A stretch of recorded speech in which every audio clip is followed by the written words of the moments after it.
Kelinglar bolalar, har yili birinchi mayda shu yerda yig'ilamiz. Oqibatimizga ko'z tegmasin. Har yili birinchi mayda shu yerda ko'rishamiz edi. Hop, kimda nima yengilliklar bolalar?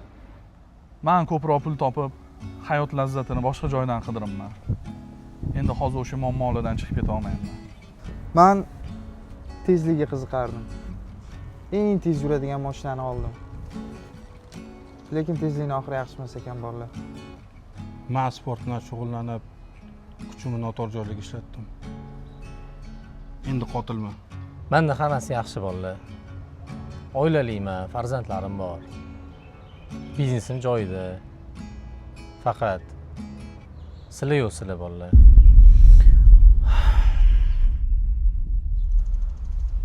Keyingi yil birinchi mayda yana kelaman bolalar. Do'stlik birga kulgan kunlar emas, bir-birini yo'qotgandan keyin ham yurakda yashab qolgan odamlar.